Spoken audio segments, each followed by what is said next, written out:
tudo bem? Hoje a gente vai iniciar mais um bate-papo aqui na UGF, um bate-papo bastante informal.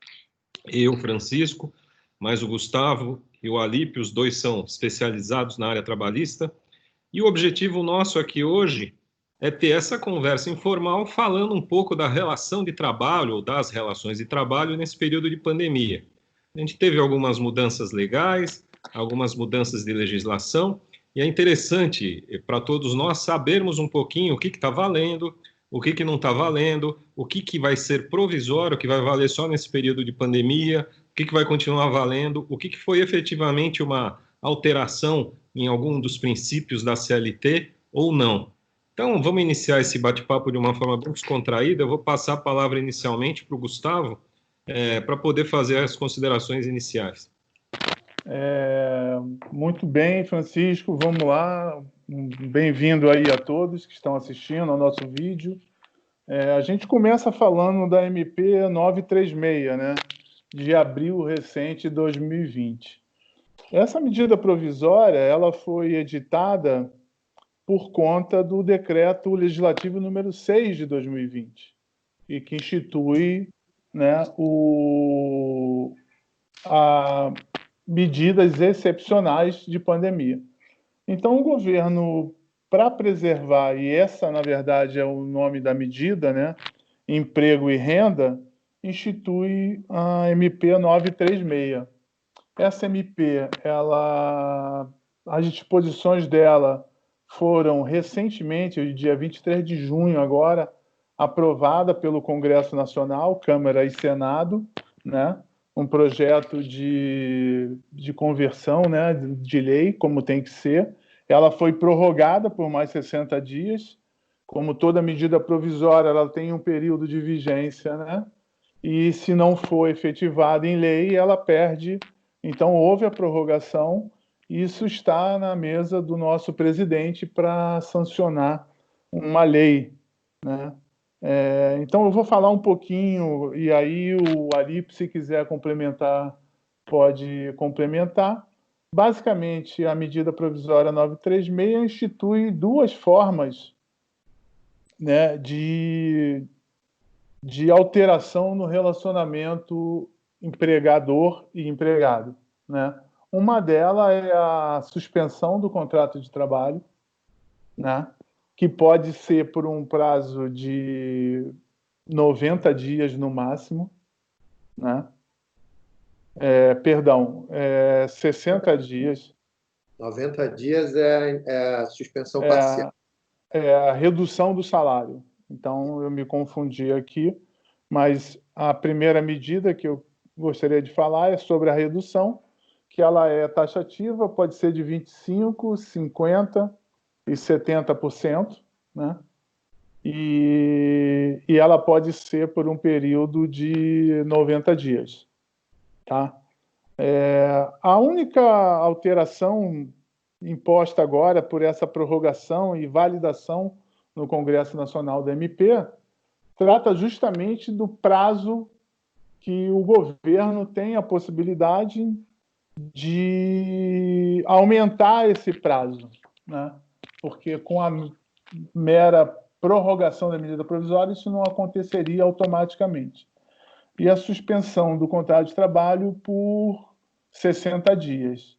Esse período, né, tanto de redução salarial e jornada, quanto de suspensão do contrato de trabalho, eles vão garantir ao empregado um período equivalente de segurança no emprego, né, de estabilidade no emprego, sob pena do empregador arcar com os ônus se entender demitir por justa causa após o período de concessão do benefício. Ô, Gustavo, então deixa eu só ver se eu entendi bem. Quer dizer, você pode suspender o contrato de uma pessoa, do empregado, por 60 dias, a redução pode ser lá de 25% a 70%. Isso é um acordo individual, porque teve aquela decisão lá que o Lewandowski deu, vai precisar de sindicato, ou nesse momento basta eu assinar um acordo individual que está valendo? Qual é o posicionamento de vocês aí? Assim, Gustavo, não sei se você me permite, aquela decisão liminar do Lewandowski, ela caiu no plenário, ela foi derrubada. Na verdade, o decreto, a medida provisória, ela autorizou a suspensão por 60 dias, né? Aí você suspende o contrato de trabalho para todos a estabilidade. O período, contrato, obviamente, mais 60 dias, ou se a suspensão for por 45 dias, pelo período em que a suspensão se der, você ganha aquele mesmo período de estabilidade. O empregador pode rescindir o contrato antes do término do período de estabilidade, mas aí ele tem algumas penalidades. Além da rescisão normal do contrato de trabalho, ele paga uma indenização extra proporcional ao período que faltar da estabilidade. Ou seja, se ele tiver demitido faltando 45 dias, ele vai pagar 45 dias lá de penalidade. E você tem também a redução da jornada de trabalho, conforme o Gustavo falou. Essa pode ser por 90 dias.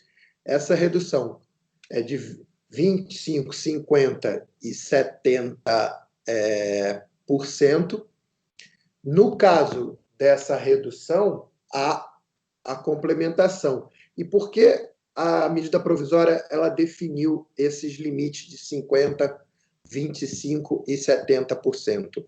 Foi uma forma do governo padronizar também o pagamento.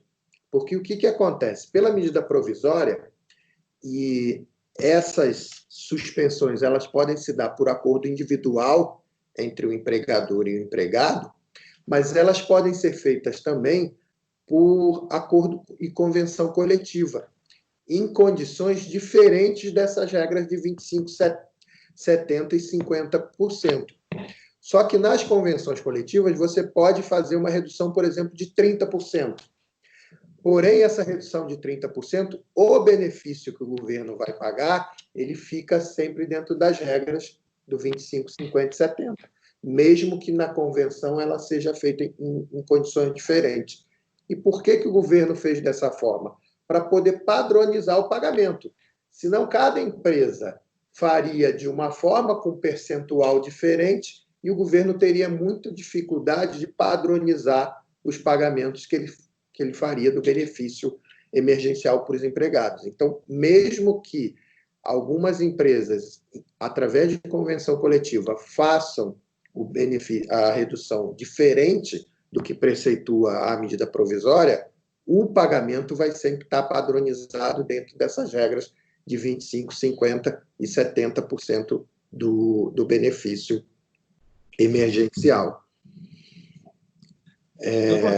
Tem aí uma sutileza entre a fala de vocês, que o Gustavo ele usou o termo que é esse período de suspensão, em que o trabalhador tem a segurança de não ser demitido. Já você falou em instabilidade. Estabilidade, para alguém que não é tão da área como eu, pressupõe que você não pode demitir nesse período e que quem tem estabilidade tem direito, por exemplo, a ser reintegrado ao trabalho caso seja demitido no período de estabilidade. Então, a mim parece que, como ele pode ser demitido nesse período, o termo estabilidade talvez não seja o mais correto. É isso? Na verdade, ele tem uma estabilidade provisória, porque ele pode ser desligado, mas o empregador tem que indenizar caso ele opte pela demissão sem justa causa. Se a demissão for por justa causa ou a pedido, não há qualquer indenização especial a ser feita. Mas se for dentro do período, sim. Deixa eu só tentar complementar, esclarecer aí para o Francisco e para todo mundo. Acho que a pergunta do Francisco foi no sentido de eu posso mandar embora? Não, pode. Você sempre pode mandar. É que isso traz para o empregador uns ônus. Ele não vai poder mandar com salário reduzido. Então, ele fez uma redução salarial de 50% do salário. Ele não pode calcular verbas rescisórias com base nisso. Além disso, existe uma penalidade na própria medida provisória se você rescindir o contrato. Então, além de ter que pagar pelo salário integral todas as verbas rescisórias, existe uma penalidade pecuniária para o empregador, que é justamente para inibir esse direito potestativo dele de demitir. Ele pode encerrar a relação. Um outro ponto importante é que a gente está sempre falando aqui de dispensa sem justo motivo, né? Se for o caso de uma demissão por justa causa, incidem todos os requisitos da legislação trabalhista, elas estão em vigor, não houve suspensão nenhuma em relação a isso. Então, no curso lá da estabilidade dele, decorrente da medida provisória, ele comete uma falta grave, esse contrato pode ser rescindido por justo motivo. Entendi. E me diz um último ponto que eu acho que ainda ficou pendente dessa medida, eu acho que a explicação de vocês foi perfeita, diz respeito a essa parte do salário que seria complementada pelo governo. Isso efetivamente vem acontecendo? Como acontece? Você paga um percentual, o governo deposita o resto? Alguém sabe esclarecer isso? Como é que funciona isso? Na verdade, você tem que fazer um contrato, um instrumento com o empregado. O empregador tem que fazer um instrumento formal com o empregado, onde vai definir, por exemplo, se for uma suspensão do contrato de trabalho por 60 dias, o empregado vai ter direito. Eu até vou pegar aqui o que fala a lei. O empregado tem direito, por exemplo, o empregado que recebe até R$ 3.135, ele vai receber, nessa hipótese, e aí, independente do tempo que ele tenha de empresa, se ele tiver 15 dias de contrato de trabalho, ele faz jus ao benefício. E ele recebe, por exemplo, no caso da suspensão do contrato de trabalho, ele recebe até o teto do valor de seguro-desemprego. Então, hoje, mais ou menos, o seguro-desemprego é 1.800 e alguma coisa, ele vai receber até o teto do seguro-desemprego. Então, há para o trabalhador um prejuízo. O empregador ele pode, também mediante contrato escrito, complementar o que a medida provisória fala num auxílio, ele pode complementar esse benefício. O empregador não é obrigado a complementar, mas ele pode fazer esse complemento a título indenizatório, que não tem nenhum reflexo para efeito de fundo de garantia, de demais recolhimentos, mas ele pode fazer essa complementação. Agora, há sempre esse teto, que é a referência do benefício do seguro-desemprego. Então, o empregado vai receber um percentual de acordo com a remuneração dele e fica limitado ao teto do seguro-desemprego. Tem que considerar também que, para efeito desse contrato individual, são duas categorias que podem fazer o contrato individual. Os trabalhadores que têm salário igual até 3.135 e aqueles trabalhadores que têm um nível superior, têm diploma superior e que ganhem acima de que tem um salário igual, acima 2 vezes o limite do benefício da Previdência Social, que hoje deve ser 11.000 e alguma coisa. Quem está no meio desses dois grupos, ou seja, quem ganha acima de 3.135 e que ganha abaixo de 2 vezes o limite da Previdência e que, por acaso, não tenha nível superior, obrigatoriamente a suspensão ou a redução da jornada tem que ser feita por negociação coletiva.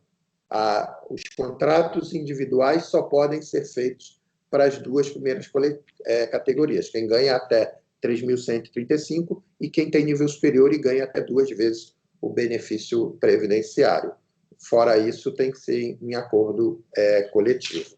Só complementando, Francisco, complementando, que eu acho que é importante, você perguntou como é feita essa... então, é formalizado o contrato, né? esse acordo entre as partes, e o empregador tem um prazo de 10 dias para comunicar a Previdência, para comunicar lá no órgão e-social lá, que fez esse acordo. Sob pena de dele não fazer isso, ele arca com a diferença, com o salário integral. Então, ele faz o acordo, comunica em até 10 dias para poder o empregado ter direito ao benefício na forma que o Alípio colocou, limitado lá, seguro-desemprego, a sua faixa salarial. Então, é um dado importante, porque se o empregador faz o acordo e não comunica em 10 dias, o acordo não tem validade para o governo, para efeito de pagamento do benefício. Tá. Agora deixa eu fazer... 30 dias após. Se o empregador vai comunicar com 20 dias, só a partir da comunicação que o governo toma ciência e vai providenciar o pagamento. Então, ele tem 10 dias para comunicar. Se ele não comunica, enquanto não tiver comunicação, não está valendo a suspensão, não está valendo a redução da jornada. Então, até lá, até a comunicação, o empregador é obrigado a proceder o pagamento normal do empregado. Tá, deixa eu fazer uma pergunta para vocês que também me surgiu agora de ordem prática. Vamos supor que a pessoa ganhe 10 mil reais, para ficar um número redondo. Então, eu posso suspender o contrato dela e posso também fazer a redução de jornada. Vamos supor que eu faço uma redução de jornada de 20%. O que, digamos, na prática, em vez dela ganhar os 10 mil, ela passaria a ganhar 8. Só que, ao longo dos dias, conforme essa pessoa vai trabalhando, eu acho que isso acontece bastante, ela acaba fazendo a jornada normal. Em vez dela fazer aquela jornada reduzida em 20%, o empregado acaba utilizando ela a mais. Esse a mais que ele vai utilizar é pago como hora extra ou é pago como se não houvesse a redução salarial? Na prática é o seguinte, se ele ganhava 10 mil e eu, em vez de reduzir a jornada em 20%, deixo ele trabalhar esses 20%, eu vou pagar os 10 mil ou não? Eu vou pagar os 8 e os outros 20% como hora extra? Boa pergunta, Francisco. O que acontece? Pela medida provisória, você não pode infringir a regra. Então, se você reduzir... Lembrando, se você reduzir 20%, você fica fora daquele critério do pagamento do benefício, que ele fala em 25%. Então, você pode fazer redução de 20%, mas aí é por convenção coletiva e você precisa, se eu não me engano, 20% você não tem benefício complementar do governo. Você só tem a partir de 25%. Mas vamos lá. Você faz a redução de 25%, vamos para se adequar aqui à medida provisória. Você não pode infringir essa redução, sob pena de ser descaracterizado o acordo. Então, se você fizer a redução de 25% da jornada, você tem que cumprir esse 25%. Se você fizer qualquer manipulação e desvirtuamento do acordo, você corre o risco de ter ele descaracterizado, cancelado e sofrer as penalizações da fiscalização do trabalho normais. Então, você é obrigado a cumprir a regra. Se o empregado está com a jornada reduzida, você tem que cumprir essa jornada.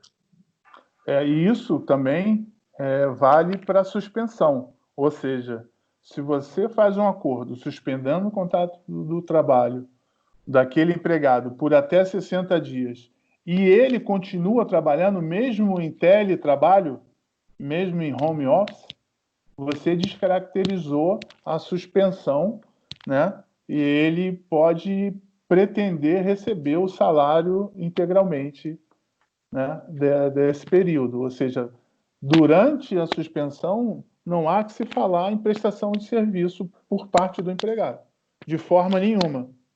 Ok. Como a gente está com o tempo aí já passando de 20 minutos, eu vou pedir a vocês aí para a gente, então, se vocês quiserem, já ir para outro tópico ou para outras medidas que vocês achem relevantes. Hein? Eu só ia complementar aqui, Francisco, uma coisa que é importante comentar aqui em relação à medida provisória 936, é que durante a suspensão do contrato de trabalho, a lei veio prevendo que os benefícios decorrentes da relação de trabalho eles permanecem. Então, o que acontece? Muitas das vezes o empregador vai pensar assim, pô, mas se eu estou com o contrato suspenso, por que eu tenho que pagar vale transporte? Vale transporte não, porque vale transporte você não precisa pagar.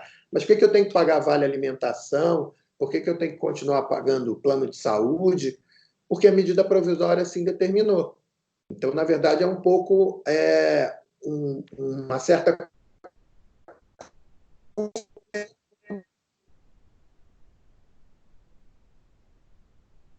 Travou. Deu uma travada aí. A medida provisória manteve a obrigatoriedade de se preservar os benefícios. Então, durante o período de suspensão do contrato de trabalho, os benefícios em geral, vale alimentação, plano de saúde, eles precisam ser mantidos pelo empregador.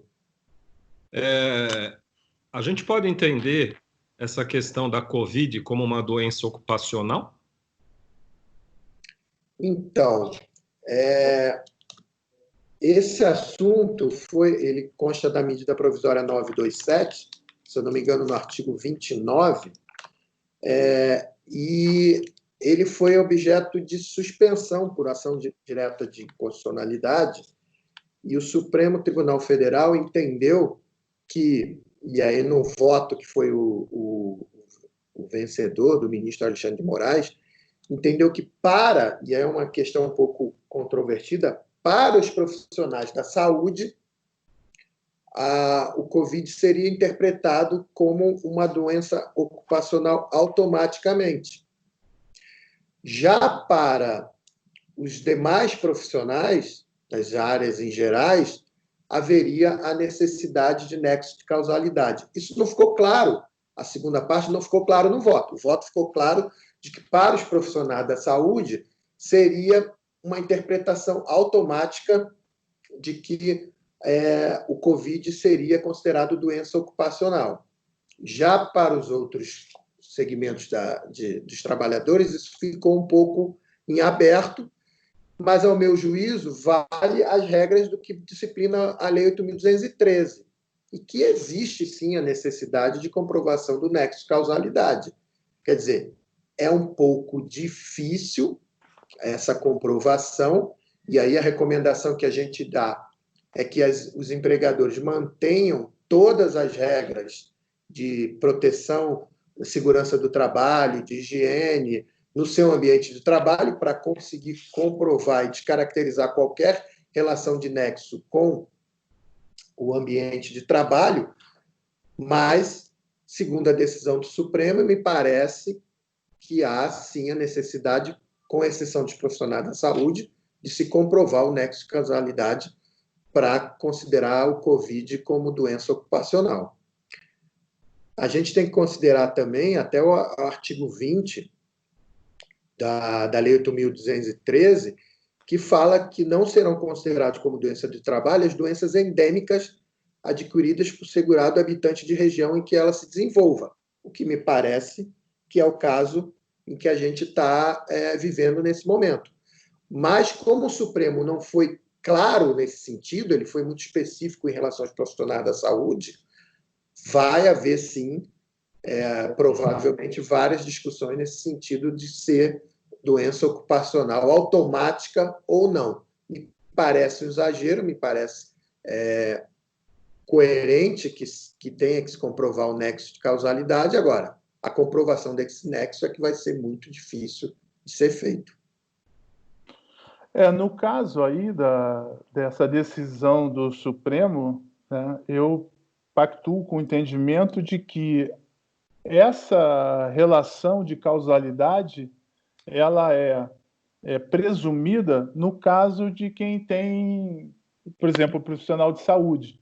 Então, se você trabalha no hospital e contraiu, né, a Covid, eu acho que essa questão você poderia ter esse entendimento. Então, um trabalhador normal, vamos dizer que ele no curso para chegar ao emprego, ele contrai a Covid, isso por si só não daria a ele, se não for daquela atividade que tenha, né, essa presunção, né, de risco, você teria que fazer a prova de que contraiu pelo ambiente de trabalho, como o Alípio colocou muito bem.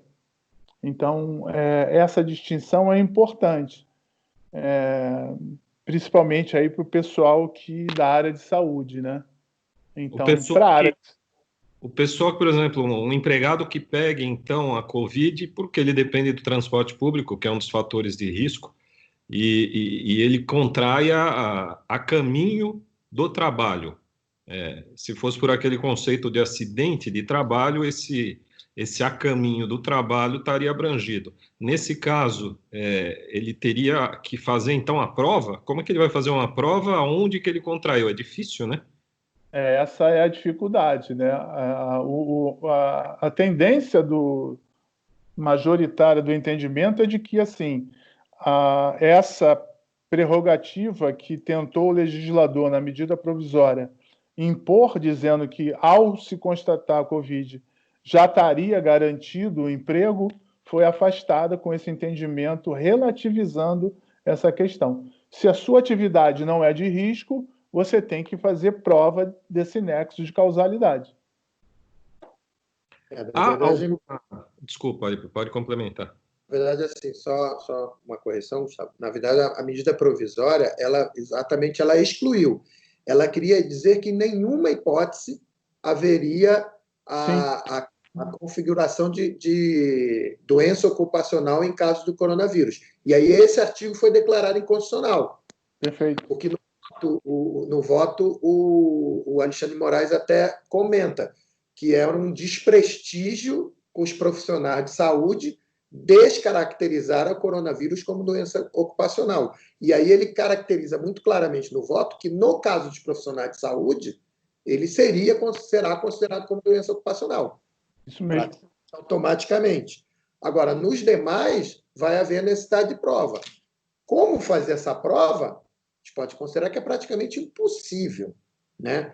Agora, a não ser que tenham todos os funcionários de um determinado setor comecem se contaminem, aí fique claro que essa contaminação se deu ali entre os profissionais. Agora, um profissional que adquire a doença, você não tem como fazer essa prova de aonde houve a contaminação, se foi no ambiente de trabalho, se foi no transporte público, ou se foi em casa, se foi numa festa, qualquer outra coisa. Porque pelo conceito, né, a gente está falando de doença ocupacional, né? Então, ela é decorrente da tua atividade laboral, né? Por isso que acho pertinente a ressalva do voto do ministro Alexandre nesse sentido. E um último detalhe, os profissionais de saúde, salvo engano, em alguma medida provisória, hoje fazem jus a um adicional de periculosidade, é isso? Naturalmente já fazem, né? Trabalho insalubre, em condições, essa atividade já tem, né? Depende lá do perfil profissiográfico, que chama, né? A medida provisória não fez nenhuma ressalva, não. Continua as regras trabalhistas.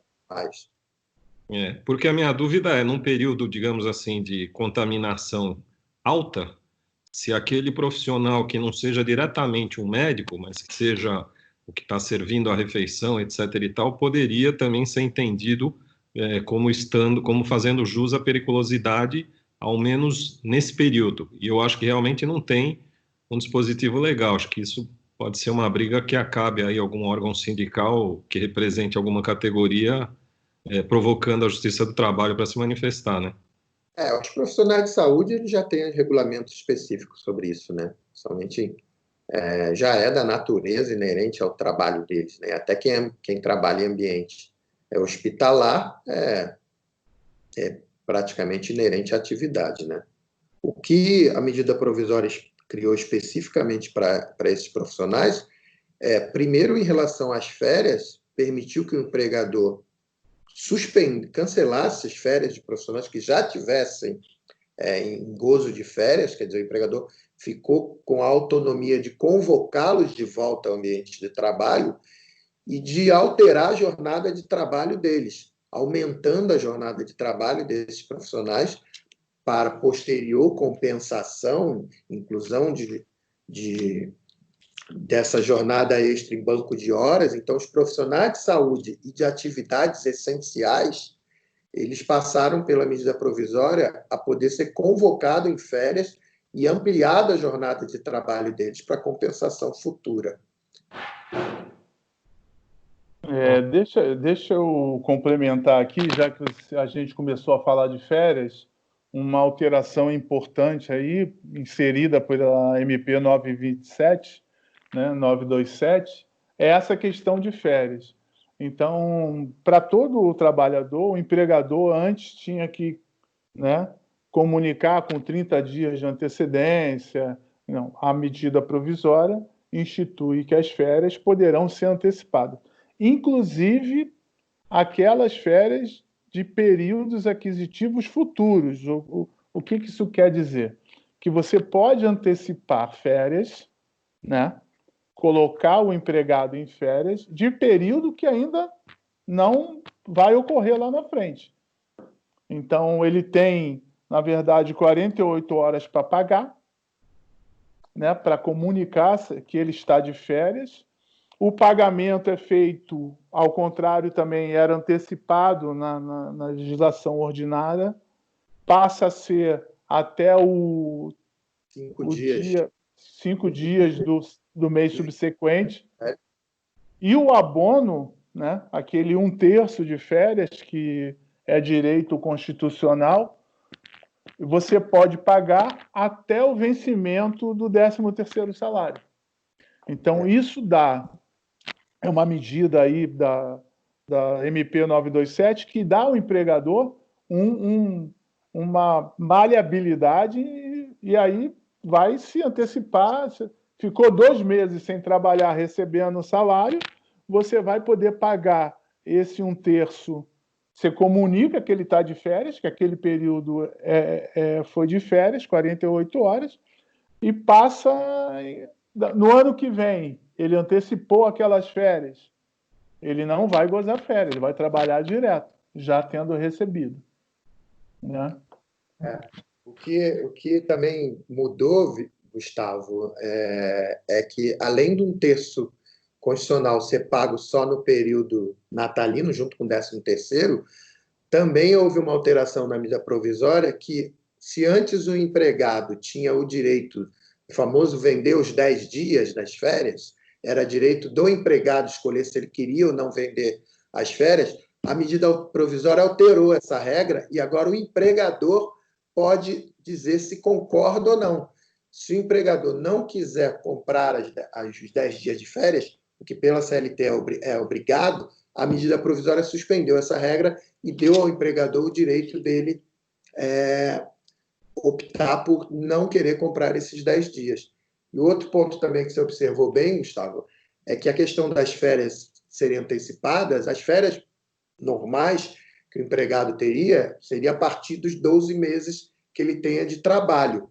E a medida provisória permitiu que mesmo o empregado que não tenha ainda completado 12 meses de trabalho, se ele tiver 10 meses, por exemplo, de trabalho, o empregador também pode antecipar essas férias e depois compensar quando ele já teria o direito ao período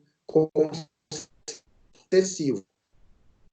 Se quiser antecipar uma segunda férias, uma terceira férias, ele também pode fazer, mas aí nesse caso, no caso da segunda, do segundo ano, do terceiro ano, ele teria que formalizar isso por escrito com o empregado. Primeiras férias que o empregado teria potencialmente direito, o empregador pode fazer isso por decisão própria.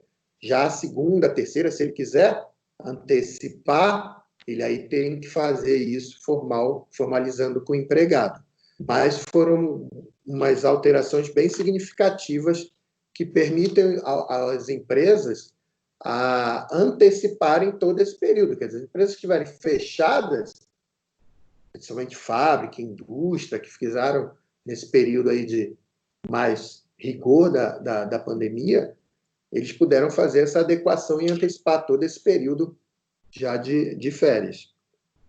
E isso realmente traz uma flexibilização aí nessa relação, né, de empregador e empregado, como a questão também da antecipação dos feriados, né? Só Hoje... para complementar, e aí a questão das férias, também alterou a medida provisória a questão das férias coletivas.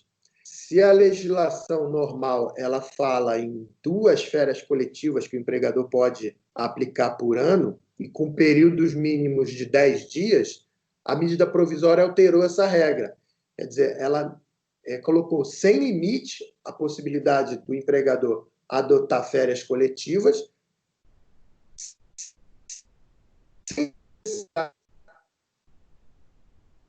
Dá umas travadas de vez em quando aí na sua fala, viu, ali? E sem período mínimo. Quer dizer, ele, se antes tinha que fazer férias coletivas de 10 dias, agora ele pode fazer de quantos dias ele quiser. Quantos períodos ele entender necessário de férias coletiva e por dias a seu critério, sem a necessidade de respeitar o período mínimo de 10 dias e de 2 períodos de férias coletivas por ano. Tá. Como a gente está chegando no tempo, eu vou sugerir a cada um aí que faça aí as considerações finais em um minutinho, para a gente poder encerrar. Gustavo? Eu faria uma ênfase, né, nessas considerações finais no que pertine aí a essa prorrogação da MP 936, né, que ela foi prorrogada por mais 60 dias, então vai até agora, mais 2 meses, e na sanção presidencial, porque com a votação no Senado e na Câmara, ficou que ele pode prorrogar os períodos, né, da concessão do benefício aí de garantia de emprego. Então, estão falando em 120 dias para redução da jornada de emprego e de 90 dias para suspensão do contrato de trabalho. Tudo isso já está no presidente, só falta botar a só falta sancionar, e aí essa faculdade dele não submeter mais ao Congresso, dele fazer isso por regulamento, entendeu? Então, Entendi. A lei já daria essa faculdade a ele, e o governo tem dito isso. Então, tem que aguardar aí os próximos dias para ver qual vai ser, né, se ele realmente vai sancionar a lei, e depois o regulamento, se ele vai estipular esse prazo, aumentar esse prazo aí nessa forma, né? Ok. Alípio? As minhas considerações finais são um ponto que me chamou a atenção na edição dessas medidas provisórias, que é uma evolução dessas relações de trabalho. Quer dizer, se com a reforma trabalhista em 2017 a gente já teve uma priorização e uma das relações negociais entre sindicato e empresas, né? Houve uma prevalência das relações negociais. Nas medidas provisórias, isso avançou. A gente não sabe se isso vai ser uma tendência, mas a medida provisória avançou na flexibilização das relações e das negociações entre patrão e empregado. Então, a medida provisória ela vem falando que as negociações entre patrão e empregado se sobrepõem às normas coletivas e às normas legais. Quer dizer, já é um avanço. Se antes a reforma trabalhista ela veio priorizar as negociações coletivas, agora a medida provisória dá uma sinalização de que as negociações individuais prevalecem sobre as normas legais. O que é por força de medida provisória, mas há uma tendência dessa sequência de flexibilização cada vez maior das relações trabalhistas. Ok. Eu só queria fazer um comentário final, que é uma coisa que eu acabei pesquisando, que é nesse período, quem for mandado embora e precisar se valer do seguro-desemprego, vai poder cumular o seguro-desemprego com esse auxílio emergencial que o governo está dando nesse período.